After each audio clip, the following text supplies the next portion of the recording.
Hi, this is Marisa Wilson, and welcome back to AI for Gen X, a podcast where we try to unravel the mysteries of AI in a way that our generation can understand. Today, what I wanted to do is introduce you to a very cool tool that maybe you could include in your tech stack called Notebook LM. Notebook LM was created by Google. I will include it in the show notes. And you can upload PDFs, you can add links, you can add text, and it's a great way to create content to help you understand a concept. So for example, I have my brother every morning. He gets industry data results that he has to disseminate for his job. Absolutely reading them is probably, it's going to work out, etc. But let's say he needed to run out the door and he just needs to understand the concept of the report before he gets into work. He can go ahead and build an agent. I'll talk about that later, but he upload it to Notebook LM and create an audio podcast of it, and it will create a very thorough podcast of the content. Now, I will say that I just played around with this, and I've used Notebook LM with different things, and it was very interesting to see how it worked. What I wanted to do is showcase Notebook LM using 3 of my articles that I wrote about data centers. I'm a little bit behind in posting my articles. My process typically is that I will write a Substack article or essay about AI with the thought that you can read it at your leisure, click on any kind of, links to specific content. But if you just want to get the gist and you're busy and you just want to get the dog out the door, but you want to kind of learn, the podcast is meant to do that. I'm a little bit behind in posting podcasts about my articles. So I thought what I could do is there are 3 articles that have to do with data centers. And rather than do a podcast for each individual one, I thought, you know what, they kind of relate.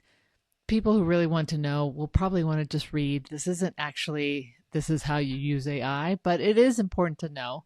So why don't I use Notebook LM to synthesize those 3 articles, put it in a podcast format, because it is within 5 to 10 minutes, it creates the podcast with these 2 very eloquent lady and a man. You will get sick of hearing those 2 voices because all of the podcasts generated from Notebook LM use the same 2 characters. Maybe there's a way to change their voices, but I don't know of one. But it's a great way to get to learn, especially if you learn in different ways. For my son, he's a 14-year-old. If he wants to learn a concept, maybe we do, I don't know, they have a way to do videos. They have ways to do infographics. I don't see him using infographics, but you get the idea. It's just a great learning tool. What's also nice is that it doesn't go back into the cloud, if you will. It doesn't pull in the data that you pull into it to train any kind of models. It's private. So you can pull in proprietary data and rest assured it's not going to be sent out into the ether and risk any kind of privacy issues. Pull it in, create whatever you need to have the content stick with you. So it's a great resource. So I tried that with my own 3 articles, and I will say that I was a little bit surprised because what I did for the first version is I pulled in the 3 articles and a Pew report, and it basically crawled the Pew report and my articles to find the most relevant data. It's a great podcast, way better than what I could have written. And I will also share that podcast. It has pretty much nothing to do with what I wrote in a way. I mean, it surfaces it a little bit, but it is actually very, very good because I have been researching this and I understand what it was saying, and it was very, very factual, and it's a great way to understand it. So I will go ahead and post those podcasts onto this series. But what I ended up having to do is my second attempt is I pulled out the Pew report and I just included my 3 articles. And then what it did is it filtered through the different articles to find the backlinks and kind of surface the backlink actual data. The Notebook LM really likes factual data. My articles are a little bit of an opinion piece. And so I get it. And I was like, okay, again, that podcast was really good. I don't think I'll include that second one because you don't need to hear a lot of varieties of the same thing. but it was just interesting that it did this. And so for my third attempt, because again, what I'm trying to do is you have the ability to pull that Pew report yourself, put it into Notebook LM and listen to it. And you can do this without me telling you what to do. I was just trying to see the benefit of pulling in several of my personal accounts. My content is very you and me. It's not research driven. It's not data scientist. It's just you and me having a conversation about what this means, because my theory is that if you can understand it from a very basic human, we're taking the dogs out for the walk and talking about it, it'll resonate. And that's what I wanted the podcast to be. So third attempt is I had to just copy my text without the backlinks, and let me know what you think. Imagine, just for a second, that you are sitting on your couch right now. You've got your phone in your hand, maybe a cup of coffee on the table, and you are typing a simple, seemingly innocent prompt into an AI chatbot. Right. Just a totally normal daily habit. Exactly. And it feels completely weightless, doesn't it? Like It feels entirely digital, invisible even. But what if I told you that that single frictionless click of a button is physically connected to an abandoned steel mill in Ohio? Yeah, that's the crazy part. Right. And what if it's connected to an infamous nuclear reactor in Pennsylvania? Yeah. And this is the kicker. What if that little digital habit is directly connected to the interest rate on your mortgage? It's wild. I mean, it forces a complete reassessment of how we view our digital lives. Because, we've been conditioned for the last 20 years to think of the digital world as existing in some ethereal cloud, totally divorced from physical reality. Yeah, the cloud is just... It's just someone else's computer. Right. And right now, those computers are demanding more physical resources than almost any other industry on Earth. Which brings us to the mission of our deep dives today. Yeah. We are going to trace the hidden, incredibly heavy physical supply chain of artificial intelligence. We aren't just talking about, lines of code or software updates here. No, not at all. We are uncovering how your personal digital habits, the things you do on your phone every single day, scale up into massive physical infrastructure. And ultimately, we're going to look at how that physical footprint triggers massive, real-world economic consequences that you actually feel in your wallet. And to guide us through this, we are drawing on a really fascinating 3-part series of articles. They were written in March of 2026 by Marisa Wilson. Oh, yeah, for her AI Gen X audience, right? Exactly. The articles are titled, Your AI Habit Has an Electric Bill, From Steel Mills to Server Farms, and then there's a deep exploration of stagflation and macroeconomic policy. Wilson manages to connect the dots between the absolute micro level of individual tech use and the sweeping macro level of global economics. Okay, let's unpack this, because to really understand the macro, we have to start with the micro. Wilson frames this with a story that is, honestly, incredibly relatable. She lives in a mountain town in Tahoe, and she's on this personal quest to do 100 hikes this year. That's a lot of hiking. Right. And to keep herself accountable, she posts her hiking photos on social media. But she has this quirky habit. She uses Google's Gemini Flash model, which, by the way, she affectionately refers to as Nano Banana, to artificially generate a little brown bear into her hiking photos. Which is funny, but it comes with some baggage. Exactly. It's just a fun thing. People comment on it. She likes it. But she writes about this gnawing guilt she gets every time she generates that bear. She describes it as an I ate the last cookie type of guilt.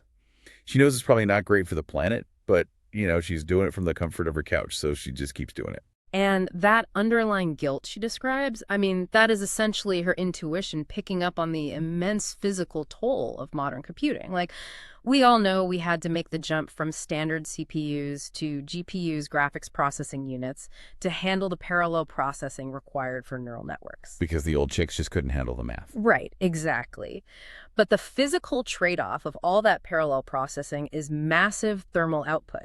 When you run thousands of calculations simultaneously across a GPU cluster, the silicon gets incredibly hot. I can imagine. And those GPUs live in massive data centers, which Wilson's sources break down into 2 main functional categories. You have training centers and inferencing centers. And the distinction between those two is crucial for understanding the energy draw, right? So the training centers are where the models actually learn. Yeah, that's the foundational step. A training data center is essentially a massive predictive math factory.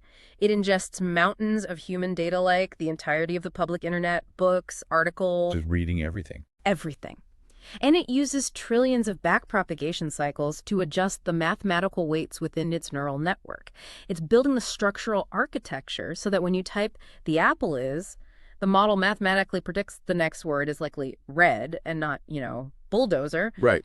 But this process takes months of continuous, uninterrupted compute power running 24/7. Okay, so that's the heavy lifting up front, building the brain. But then there are the inferencing centers. What's happening there? So inferencing is the real-time interaction. When Wilson asks her model to put a bear in her photo, the inferencing center takes her specific prompt, runs it through a forward pass of that pre-trained mathematical model we just talked about, and sends the generated image back to her phone. Okay, got it. But whether we are talking about training or inferencing, we are talking about sprawling warehouses filled with refrigerator-sized metal racks, just humming and buzzing, running astronomical calculations. And that requires a staggering amount of electricity, not just to power the chips, but to prevent them from literally melting. Right, and I was looking at the Environmental and Energy Study Institute data she cites regarding where that electricity actually comes from. Because, we like to imagine tech companies are entirely green, but about 56% of data center electricity still comes from fossil fuels. Which is huge. It is. And beyond the carbon emissions, I got stuck on the water consumption metric. It seems like local water tables are absorbing a double impact here.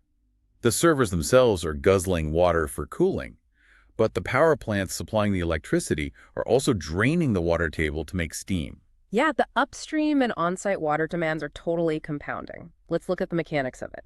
Upstream, a traditional coal or natural gas power plant operates by boiling water to create high-pressure steam, right? Right, to spin the turbines. Exactly, which generates the electricity. But that process requires massive withdrawals from local rivers or aquifers.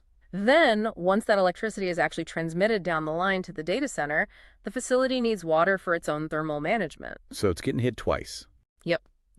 The University of Oxford research Wilson cites notes that up to 43% of a data center's total electricity usage goes entirely to the HVAC and cooling systems. Wow. And that 43% figure isn't just a static baseline, is it? I mean, it compounds significantly during summer months when ambient outdoor temperatures rise.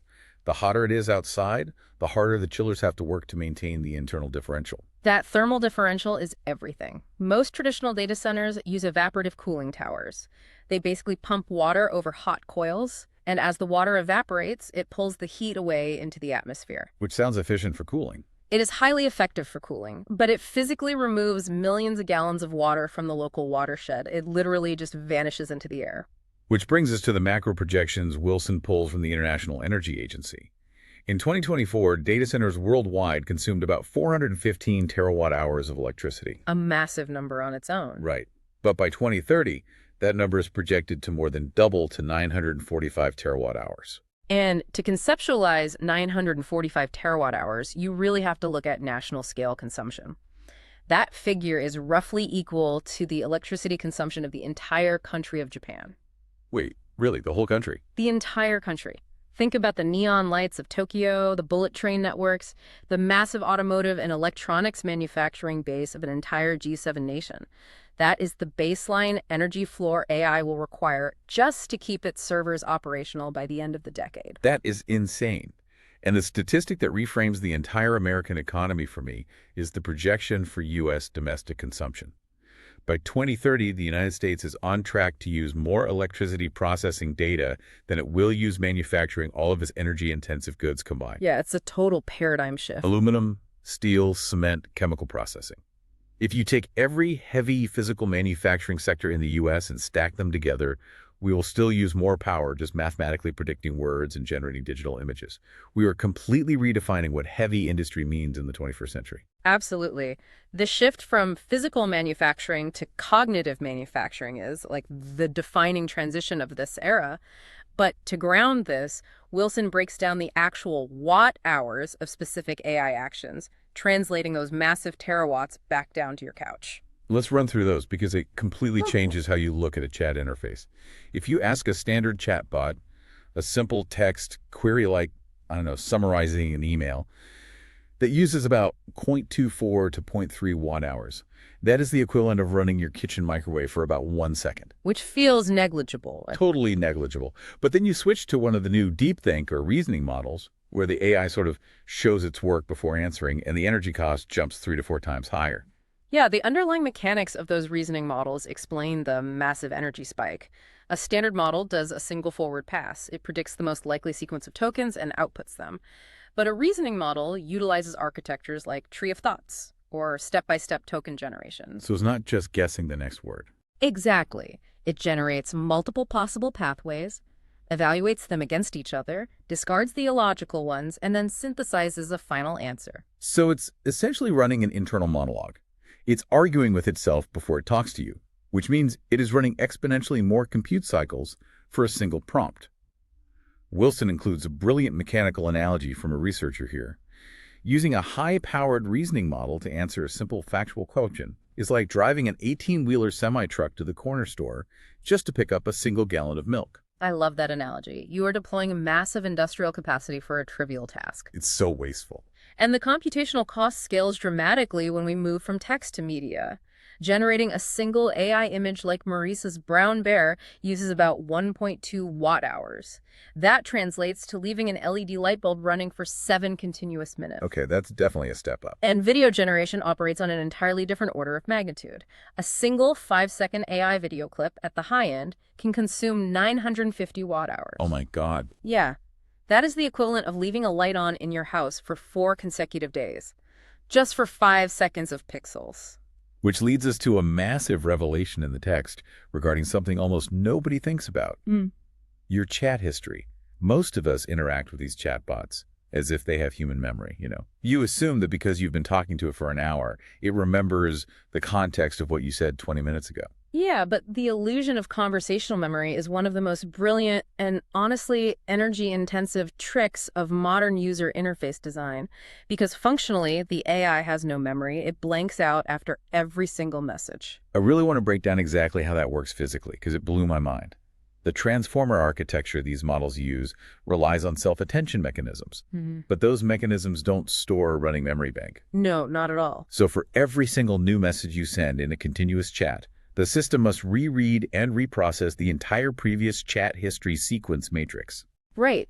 That's the core issue with the context window. If you are on message 50 of a long brainstorming session, the system isn't just processing your 50th prompt. It is forcing its GPUs to reread and mathematically process all 49 previous messages simultaneously to generate the context required to answer that one new prompt. That sounds exhausting. And because the attention mechanism scales quadratically, every follow-up question becomes exponentially more computationally expensive than the last. Okay, so imagine you have a friend, and every single time you want to ask them what they want for lunch, you force them to sit down and reread your entire childhood diary from cover to cover, just so they have the context of who you are before they say, let's get tacos. That is a hilarious way to picture it, but it's totally accurate. It's an incredibly inefficient use of energy. But I have to ask, is it really the individual user's fault if the tech companies are completely hiding the meter? I mean, we didn't get educated on this. There's no warning label. How are you supposed to know that a long chat history is burning down the grid if the interface is designed to look exactly like an SMS text thread on your phone? That's a great point. And the critique of user interface design is central to Wilson's thesis. The tech companies have intentionally designed these interfaces to feel frictionless. The aesthetic is clean, minimalist, and instant. It actively obscures the heavy industrial process happening on the back end. They want you to use it constantly. Exactly. If every prompt resulted in a loading bar that showed the kilowatt hours burning in real time, user behavior would change overnight. Yeah, people would definitely stop sending thanks as a separate message. Because that meter is hidden, Wilson offers practical, actionable tips to mitigate this at the personal level. First, match the model to the question. If you just want to know the capital of France, use a traditional search engine. Don't spin up an AI model that she likens to an MIT professor for basic trivia. Right, don't use the semi-truck for the gallon of milk. Exactly. Second, and this directly addresses the quadratic scaling of the context window we just talked about, start fresh chats for new topics. Treat your chatbot interactions like a brief, focused transaction at a bank window, not a sprawling, multilinear, lifelong dialogue with a therapist. If the topic changes, just open a new window. You are saving the GPUs from reprocessing thousands of irrelevant tokens. That's such a simple but effective fix. Third, be incredibly specific with your prompts. She says to pretend you are sending someone to the grocery store for nutmeg. Give them the exact aisle, shelf, and brand. Don't make the AI guess what you want, because every time it guesses, it is running extra mathematical pathways. And finally, skip the reasoning modes for simple facts and be highly intentional about generating images and videos.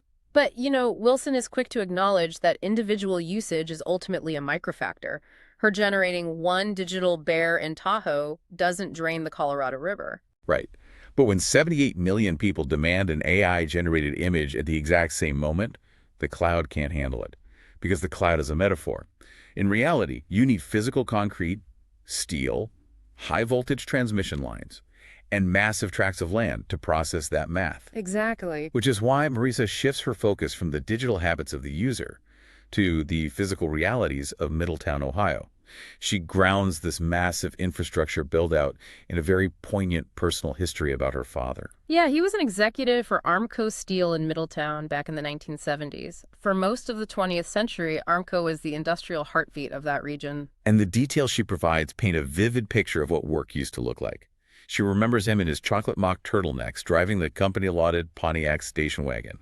She has a specific memory of him driving with one hand, holding a mini tape recorder in the other, dictating business letters. And the supply chain of that single letter perfectly illustrates the physical weight of 20th century communication. His voice goes onto a physical magnetic tape. The tape goes to his secretary, Eileen, who physically strikes keys on a typewriter to ink the words onto paper stationery. Such a physical process. Totally. That paper goes into an envelope, the envelope into a mailbox, and physical trucks and cargo planes move it across the country. Every single step required tangible, heavy, physical infrastructure. Wilson uses that history to draw a direct structural parallel.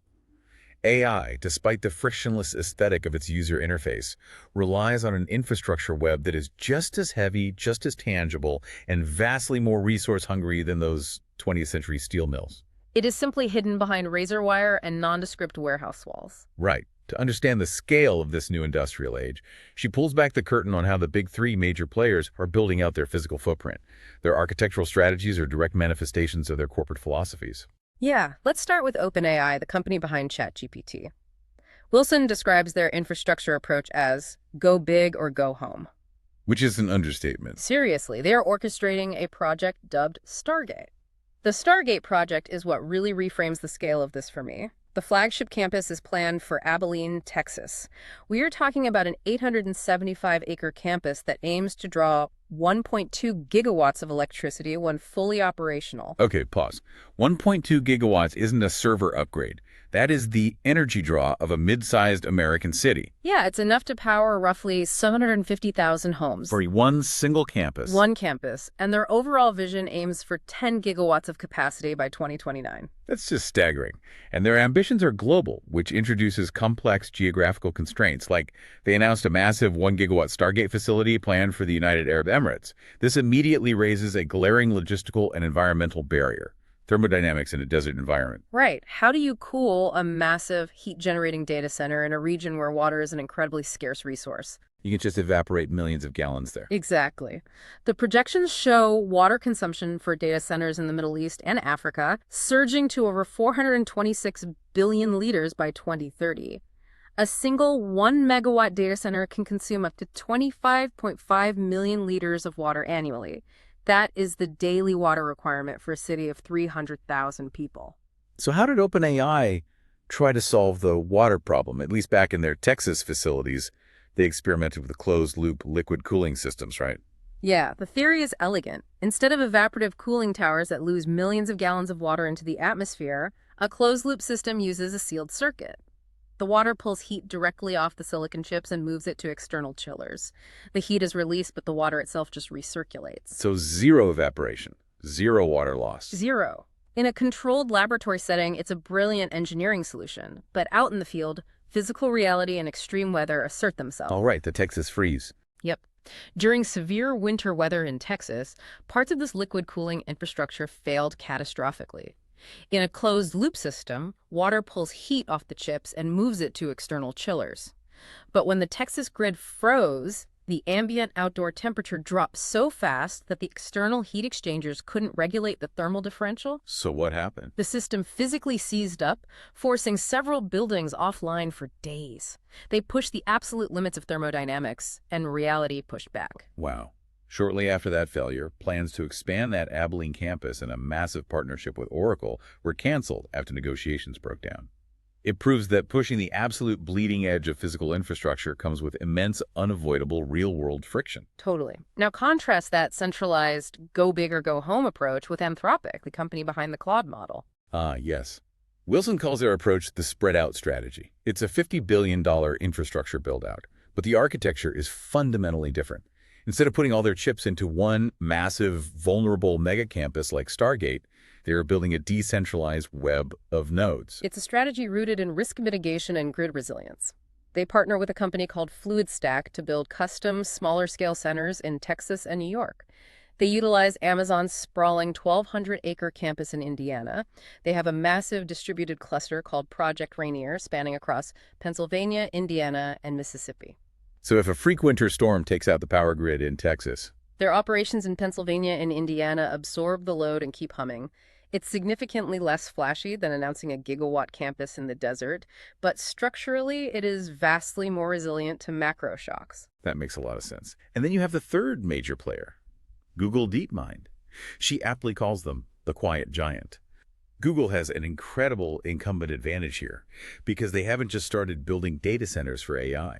They have been managing global-scale infrastructure for 20 years to support search, YouTube, and the entire Google Workspace ecosystem. Yeah, they've been at this a while.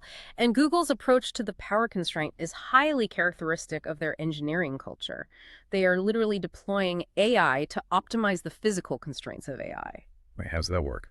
Well, they built a specialized machine learning system that analyzed the sensor data from the HVAC and cooling systems across their global data centers. By allowing the AI to dynamically adjust the cooling parameters in real time based on fluctuating server loads and outside weather conditions, they successfully reduced their cooling energy usage by 40%. That's a massive efficiency gain. It is. They also designed their own custom silicon, the tensor processing units, or TPUs, specifically optimized for their own neural network architectures. So they aren't held hostage by the broader GPU supply chain because they own the vertical stack. What really fascinates me about all this new construction, whether it's OpenAI, Anthropic, or Google, is the geographic irony of where they are pouring the concrete. Let's look back at Middletown, Ohio. As the American steel industry shifted and contracted over the decades, the old Armco Research Building, which is this stunning 1937 Art Deco structure, sat completely vacant. Just abandoned. Completely. It was vandalized, the copper wiring was stripped, it became a designated brownfield. A brownfield is an abandoned industrial site with suspected environmental contamination. The Middletown site required $3.1 million in state funds just to remediate the land. But what's fascinating here is that those exact types of abandoned industrial sites, America's 450,000 brownfields, the rusting ghosts of our 20th century manufacturing dominance, are currently the most highly prized real estate for the AI boom. I really want to dig into exactly why a tech company wants an old steel mill. It seems counterintuitive to build cutting-edge tech on a contaminated site. It all comes down to the brutal realities of power grid permitting. Building a massive data center from scratch on untouched agricultural land requires building new, high-voltage electrical substations and laying miles of industrial water mains. Which takes forever. Exactly. The regulatory, permitting, and environmental review processes for that new infrastructure can delay a project by 5 to 10 years. Brownfield sites, however, were custom-built for heavy industry in the 50s and 60s. They already possess the massive high-capacity electrical grid connections and the industrial-scale water intake pipes that data centers desperately need. Oh, wow. So they're just plugging into the old grid. Pretty much. The zoning is already industrial. The hard infrastructure is already buried in the ground. Wilson highlights a perfect example of this in Midland, Pennsylvania, right outside Pittsburgh. A data center company went in and built their new facility literally on the exact footprint of a former steel mill right on the banks of the Ohio River. The CEO gave an interview bragging that the heavy, deafening clanging of the steel presses has been replaced by the quiet, constant hum of server racks. We are literally bolting the infrastructure of the digital age onto the physical bones of the industrial age. And perhaps the most dramatic and certainly the most controversial example of AI repurposing legacy energy infrastructure brings us to 3 Mile Island. Oh, this part of the deep dive was wild. March 1979. Unit 2 of the 3 Mile Island nuclear plant in Pennsylvania suffers a partial core meltdown. It fundamentally altered the American psyche regarding energy. Yeah, Wilson notes she was 7 years old at the time, and she remembers the absolute palpable fear of the adults around her. Right. The incident coincided with the theatrical release of The China Syndrome, a thriller about a nuclear meltdown. The combination of real-world disaster and Hollywood visualization cemented nuclear power as the ultimate environmental boogeyman for 40 years. But the historical nuance that is often forgotten is that 3 Mile Island was a 2-reactor facility. While Unit 2 suffered the meltdown and was permanently entombed, Unit 1 was entirely unaffected. It continued to operate safely and reliably for another 4 decades. So why did it shut down? It was only shut down in 2019, and that closure had nothing to do with safety. It was purely an economic decision. At the time, the explosion of hydraulic fracturing made natural gas so cheap that the nuclear plant simply couldn't compete on price. But the AI arms race has completely vaporized standard energy economics. Wilson details an absolute bombshell from her sources. Microsoft has signed a 20-year, $16 billion power purchase agreement to completely restart Unit 1 of 3 Mile Island solely to provide dedicated power for its AI data centers. Yeah, they are rebranding the facility as the Crane Clean Energy Center. And this isn't an isolated strategy, is it? Amazon recently locked in a massive deal to co-locate data centers at the Susquehanna nuclear plant in Pennsylvania, and Meta is actively pursuing a multi-gigawatt nuclear strategy. Big tech is going nuclear because it is the only zero-carbon energy source capable of providing massive, uninterrupted baseload power 24/7. But restarting a decommissioned commercial nuclear reactor is an unprecedented engineering and regulatory challenge in the United States. Beyond the labyrinthine approval process with the Nuclear Regulatory Commission, there are massive engineering questions about material degradation. Because it's just been sitting there. Right. You are dealing with miles of piping, valves, and steam generators that have been sitting dormant for years. Inspecting and refurbishing that to operational safety standards requires billions in upfront capital expenditures. Think about this for a second. The psychological whiplash of this is what I keep coming back to. The very physical site that defined an entire generation's deep existential terror of nuclear energy is being resurrected. And what is it powering? It is powering artificial intelligence, the exact technology that our current generation is struggling to understand and, frankly, fears just as much. It's a crazy parallel. Are we trading one environmental boogeyman for another purely out of computational desperation? The historical rhyme is profound. We are resurrecting the controversial technologies of the past to fuel the controversial technologies of the future. But transitioning these massive energy sources isn't just about historical irony or the physical landscape. Executing these projects requires staggering amounts of capital, steel, copper, and skilled labor. Which doesn't just change the physical landscape, it directly impacts your wallet. Exactly. And that immense resource pool leads us directly into the final and perhaps most immediate aspect of Wilson's investigation, the macroeconomic consequences for the average citizen. Because building on old steel mills and resurrecting nuclear plants does not happen in a vacuum. Let's look at the data regarding monthly utility bills. The sources show that residential electricity prices in the U.S. have risen over 36% since 2020. In 2025 alone, they jumped 11.5%, a spike that vastly outpaces normal inflation. And the human cost behind those percentages is devastating. Wilson points out that 21 million households, roughly 1 in 6 across the entire country, are currently behind on their utility bills.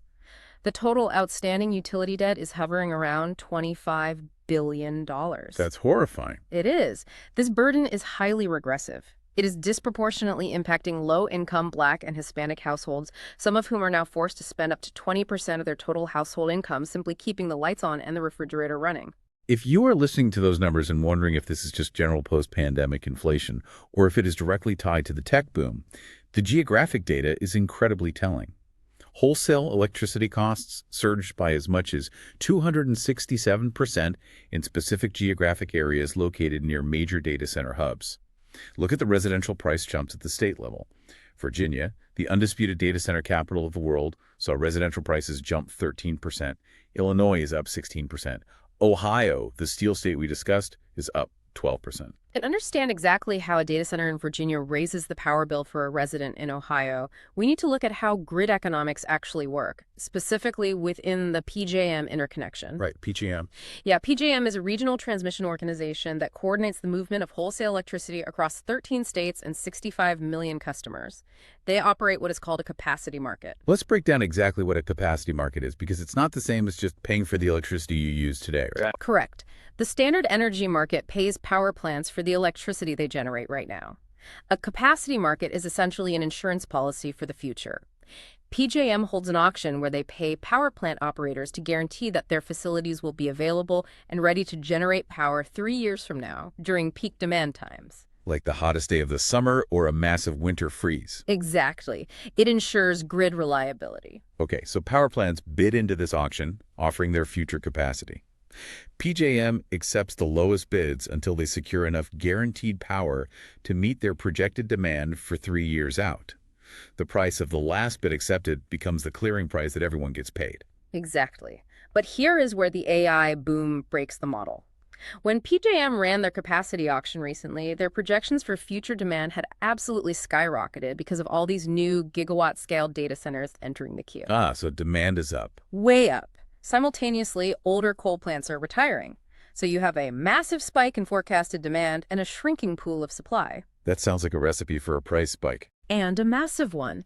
As a result, the clearing price for that future capacity surged over 800%. Wait, 800%? Are you serious? I am. And who pays for that massive multi-billion-dollar capacity insurance payout? It gets passed directly down to the local utility companies, who then pass it directly down to the ratepayers in those 13 states. Independent analysis cited in Wilson's piece attributed fully 63% of that massive 800% price surge directly to data center demand. So the local impact is mathematically clear. Your power bill goes up because tech giants are sucking massive amounts of future capacity off the grid. Yeah. But the economic contagion goes much deeper than just the utility bill. This massive infrastructure boom is affecting the entire macroeconomy. To explain this mechanism, Wilson takes us back to the 1970s, to an economic aha moment she had regarding her parents. When they moved from Mexico to the U.S., they secured a mortgage, but they paid an 18% interest rate. For years, she just assumed they had terrible credit. But if we connect this to the bigger picture, the reality of that 18% mortgage was rooted in a specific historical macroeconomic crisis: stagflation. Right, the 70s. In 1973, the OPEC oil embargo caused global oil prices to quadruple almost overnight. Because oil is the literal lifeblood of the physical economy. It powers the tractors that harvest food, the ships that transport goods, the factories that build products.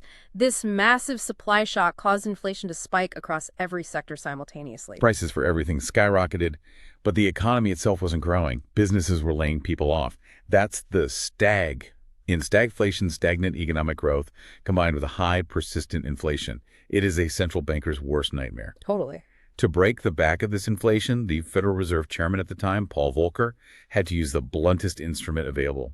He raised the federal funds rate to brutal, punishing levels, peaking around 20%. Yeah. The theory was that if you make borrowing money incredibly expensive, you choke off economic activity, demand plummets, and prices finally fall. And that aggressive monetary policy is the exact reason Maurice's parents and millions of other Americans in the late 70s and early 80s were saddled with 18% mortgages. Now, Wilson fast-forwards the narrative to March 18, 2026. The current Federal Reserve Chairman, Jerome Powell, stands at a podium following a Federal Open Market Committee meeting where they decided to hold interest rates steady. In his remarks, Powell explicitly connects the current AI infrastructure boom to sticky, persistent national inflation. He states that the ongoing process of building massive data centers across the country is putting immense pressure on goods and services, which is fundamentally pushing inflation up. Marisa wants to understand the actual granular mechanics of why building a data center in Texas causes inflation for everyone else. So she opens up her AI chatbot, Claude, and asks the model to explain the economic theory to her. The explanation Claude provides is a brilliant distillation of supply elasticity. Yeah, the model breaks it down into a localized metaphor. Imagine a town with a steady supply of flour. Every bakery buys what they need, and the price of bread is stable. Suddenly, 10 massive, well-funded corporations arrive in town and all decide they're going to build giant industrial bakeries at the exact same time. They buy up 80% of the town's flour supply. Not only can the local baker no longer find enough flour to bake a cake, but the price of whatever flour is left at the local market absolutely skyrockets. Now map that metaphor onto the American industrial supply chain. Hundreds of massive tech companies and developers are building giant data centers simultaneously. They are all demanding the exact same highly specialized materials, structural steel, high voltage transformers, thousands of miles of copper wire, specialized microchips, heavy cranes, and highly skilled commercial electricians. So the demand for those specific industrial inputs goes vertical. But the supply is highly inelastic. You cannot instantly mine more copper, forge more steel, or train 10,000 new master electricians overnight. The supply stays relatively flat.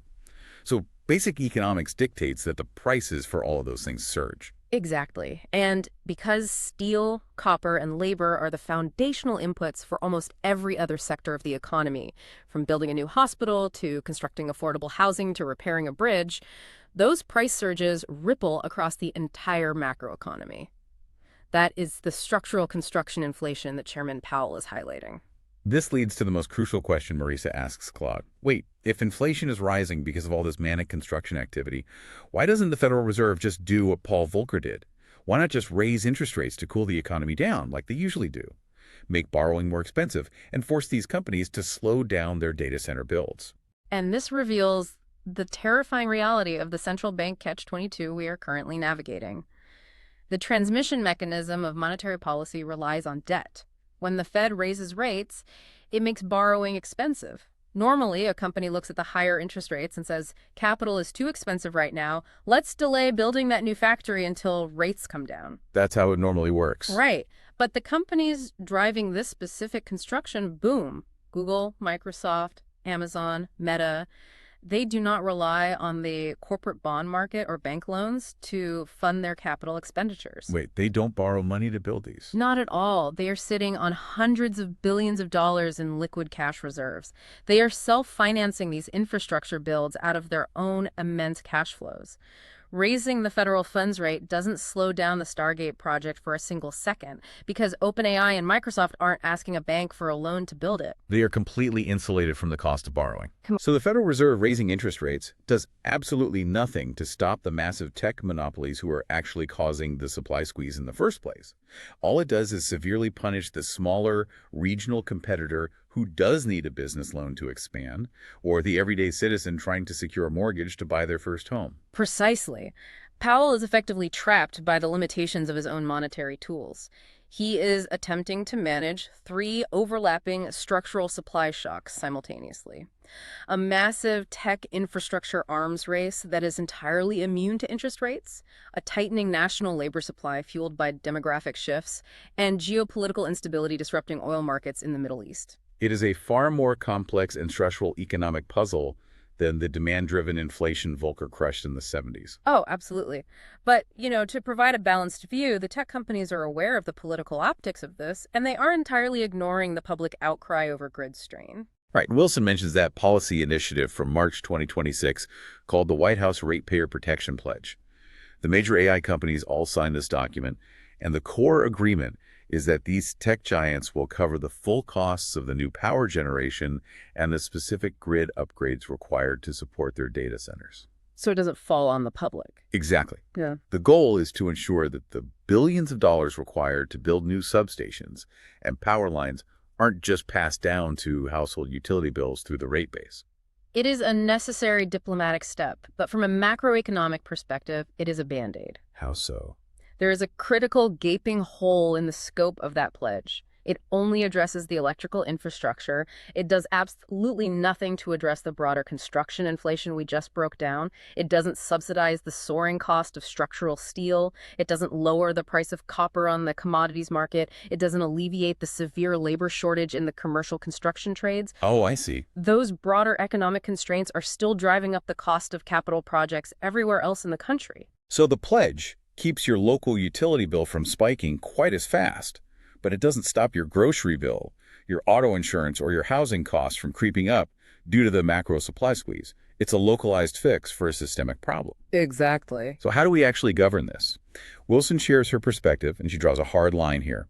She is vehemently against the current trend of 50 different U.S. states attempting to create 50 different sets of AI regulations. Yeah, her argument is rooted in regulatory capture. A fragmented state-by-state approach to governing AI doesn't create safety. It just creates legal chaos. Right, like if California has one set of rules regarding data center water usage, Texas has another regarding power draw, and New York has a third regarding algorithmic transparency. It creates a massive compliance maze. And the only entities capable of navigating a 50-state compliance maze are the trillion-dollar corporations who can afford to hire armies of corporate lawyers and lobbyists in every single jurisdiction. A fragmented regulatory landscape actively crushes smaller startups, academic researchers, and open-source developers who simply cannot afford the legal overhead. So she is advocating for a coherent, measured federal policy framework, a unified national approach that balances the need for technological advancement and national competitiveness with the very real need to protect local resources and prevent unnecessary economic destruction in its wake. It makes sense. The physical reality of AI is the defining infrastructure challenge of our time. It requires a systemic response, not a patchwork of local ordinances. Which leaves us with a critical question to ponder, something that really builds on everything Marisa Wilson laid out for us. We've traced this invisible thread from the absolute micro level, the tiny 1.2 watt-hour electrical cost of generating a digital brown bear on a smartphone, all the way up to the macroeconomic reality of trillion-dollar tech companies squeezing the global supply chain, resurrecting dormant nuclear reactors, and potentially cornering the Federal Reserve into a complex stagflation-style trap that makes borrowing money more expensive for everyone. It's a massive physical footprint for a weightless technology. Exactly.